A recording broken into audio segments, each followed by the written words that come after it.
කන්නලි මුලින්ම ඔයගොල්ලෝ අවට බලන්න. ඔයගොල්ලන්ට පේන තියෙන්නේ ලොකු රූස්ස ගස්ද සාමාන්‍යයෙන් වැඩිගෙන එන පැලගස් ටිකක්. පැලගස් තියෙන්නේ. මෙහි මුලින්ම තිබුණේ ඇත්තටම ලොකු ගස් තමයි තිබුණේ. හැබැයි මේකට පොඩි විනාශයක් වුණා. වන විනාශයක්. මේක තිබුණේ ගස් කැපුවා. මොන සිද්ධිය වුණේ විදිය තමයි මම පොඩ්ඩක් කියන්න හදන්නේ. මේක මුලින්ම 1934 රක්ෂිතයක් කරා. රක්ෂිතයක් කිව්වන් පස්සේ මේකේ තියෙන ගස් කොළන් කපන්න බෑ. ආරක්ෂා සහිතව තියන්න ඕන තැන.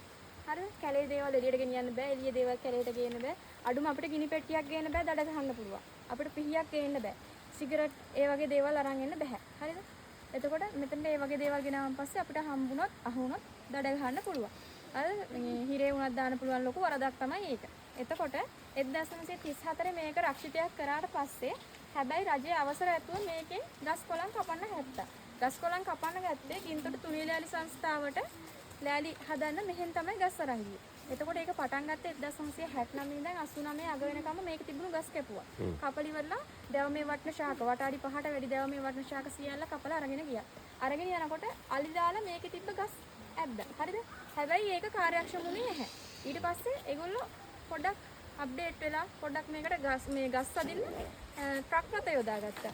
ට්‍රක් රථ යොදාගත්තන් පස්සේ ට්‍රක් රථ වලට යන්න බෑනේ නිකන් මේ අඩිපාරවලනේ. ඒගොල්ලෝ පාරක් ඕන. මෙන්න මේ පාර හැදුවේ ගස් කොළන් අදින්න ලොරි යන්න පුළුවන් වෙන තමයි මේ පාර හැදුවේ.